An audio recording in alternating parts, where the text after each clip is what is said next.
টেবিলে পড়তে একটি মাছি দেখে অশ্রু দিয়ে কিছু লেখা শুরু করে।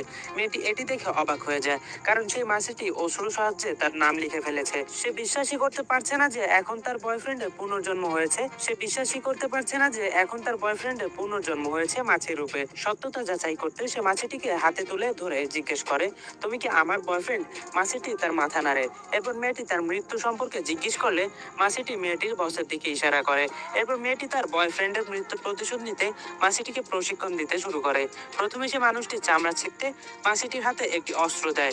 এছাড়াও বিষাক্ত গ্যাস থেকে বাঁচার জন্য মেয়েটি তাকে একটি বিশেষ মাস্ক বানিয়ে দেয়। এমন কয়েকদিনের কঠোর প্রশিক্ষণের পর মাছিটি মানুষটিকে মারার জন্য পুরোপুরি প্রস্তুত হয়ে যায়। এরপর সে মানুষটির বাড়িতে গিয়ে তার দেহে লাগানো অস্ত্র দিয়ে তাকে বিভিন্নভাবে কষ্ট দিতে থাকে। একবার তো সে মানুষটি সিগারেট ব্যবহার করে তার বিছানায় আগুন ধরিয়ে দেয়, কিন্তু ভাগ্যবশত মানুষটি তখন বেঁচে যায়। মাছি থেকে মুক্তি পেতে মানুষটি টেবিলে বিষ ছড়িয়ে দেয়, কিন্তু মাছি জালে আটকে না পড়ে উল্টো সব বিষ মানুষটি পানিতে ঢেলে দেয়।